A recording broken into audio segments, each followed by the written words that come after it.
এই বাস্তবে অ্যামেন্ডমেন্ট মোশনে আমাদের বিরোধী যে বিধায়করা অ্যামেন্ডমেন্ট মোশন এনেছে সেটাকে সমর্থন জানিয়ে আমি কিছু বক্তব্য পেশ করতে যাচ্ছি।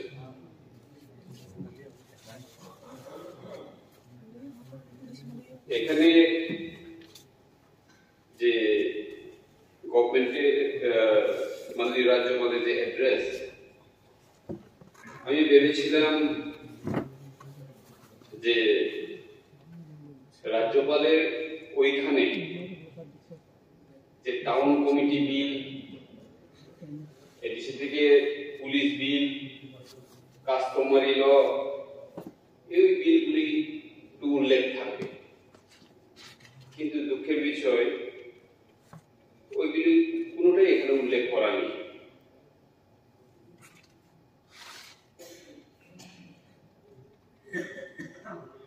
এতগুলো বিল থাকা সত্ত্বেও কেন আমাদের রাজ্যপাল ওই বিলগুলি সম্পর্কে কিছু বলেননি, এটা আমি জানি না।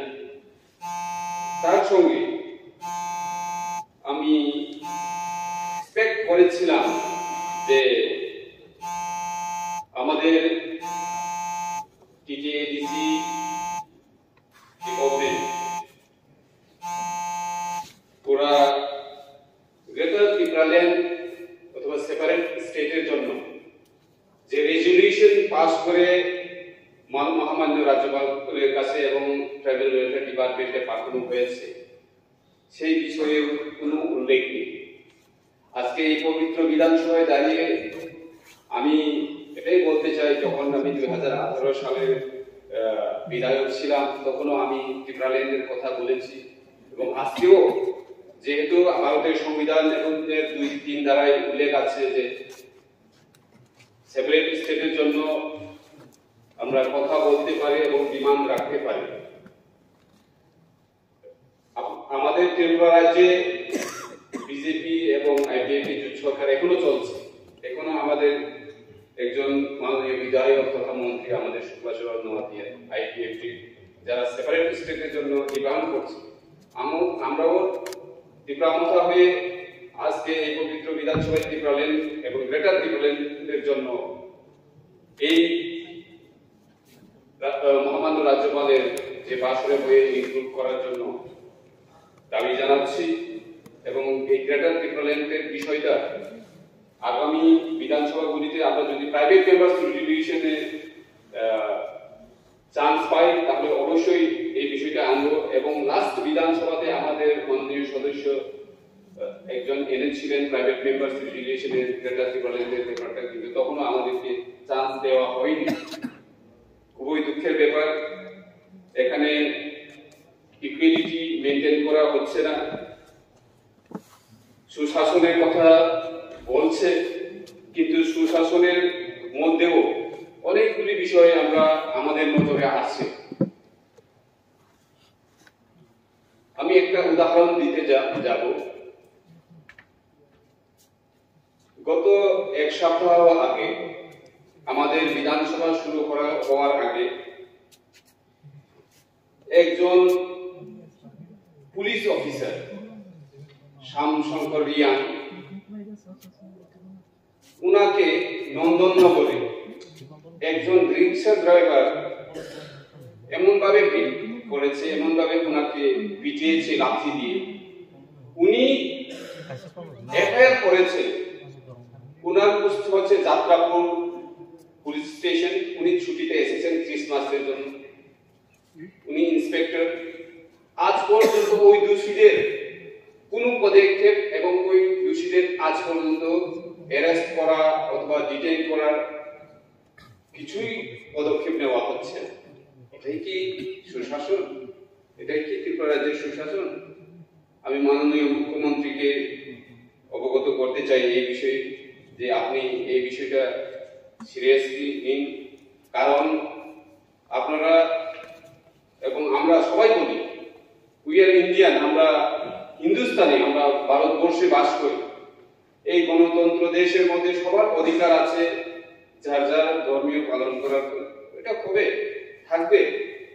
কিন্তু এইভাবে একজনকে পুলিশ অফিসারকে যদি একজন পুলিশ অফিসারের যদি ওইভাবে লাঞ্ছনা হয় তাহলে আমরা আমাদের সাধারণ জনগণ কোথায় থাকবে? এটাই আমাদের খুবই কষ্ট লাগে ওইসব বিষয়ে যদি আমরা আলাপ আলোচনা করি। সুশাসনের নামে অনেক কিছু হচ্ছে, আমরা দেখি এসডিএম এর মাধ্যমে বিভিন্ন জায়গায় অ্যাডমিনিস্ট্রেটিভ ক্যাম্প করে এসটি সিটিজেনশিপ অথবা পিআরটিসি বন্টন করা হচ্ছে।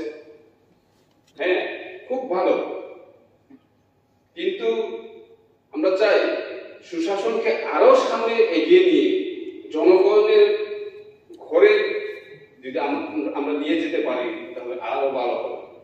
আমি মাননীয় মুখ্যমন্ত্রীকে চিঠিও দিয়েছিলাম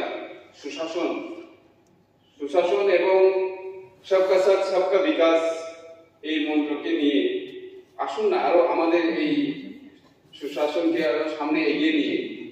আমি যে চিঠি মুখ্যমন্ত্রীকে দিয়েছিলাম সেটা হচ্ছে আমার এরিয়াতে দুটি ব্লক, হেজামারা ব্লক এবং লেপুঙ্গা ব্লক, যেটা মোহনপুরের আন্ডারে পড়ে, মোহনপুর হেজামারা ব্লক এবং লেপুঙ্গা ব্লক, দুটি ব্লককে নিয়ে একটা এসডিএম অফিস করার জন্য আমি মুখ্যমন্ত্রীকে চিঠি দিয়েছিলাম। এমনকি আমি মাননীয় রাজ্যপালের সাথেও দেখা করেছি ওই বিষয়ে এবং আমাদের এগ্রিকালচার মিনিস্টারকেও বলেছি ওই বিষয়ে।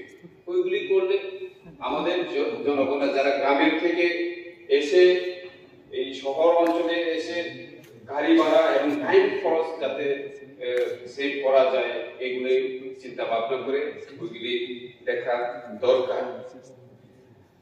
মাননীয় রাজ্যপালের ভাষণের মাধ্যমে আমাদের পরিষদীয় মন্ত্রী ভাষণ রেখেছিলেন।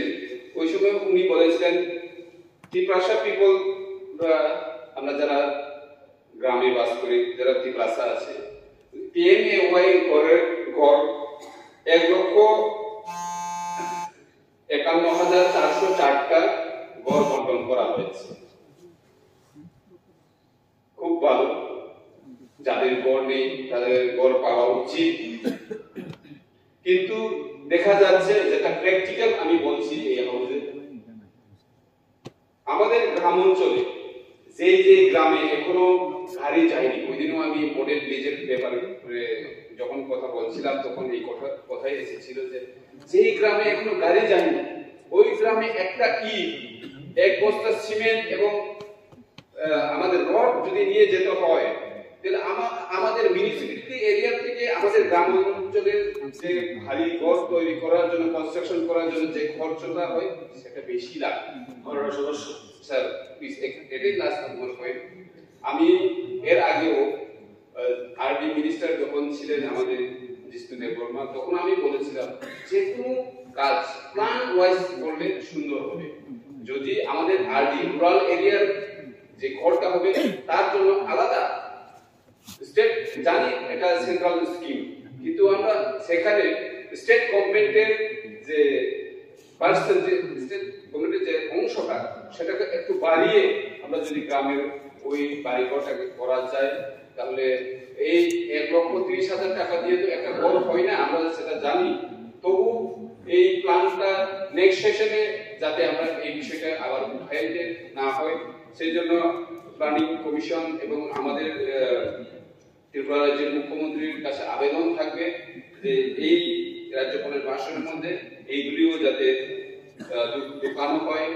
কারণ আমরা দেখি যে ঘর বানানোর যে খরচ সেটা আমাদের আরবান এরিয়া থেকে রুরাল এরিয়াতে আরো বেশি টাকার প্রয়োজন হয়। এইগুলি এই রাজ্যপালের ভাষণের মধ্যে ইনক্লুড করা হোক, সেটা আমি চাই।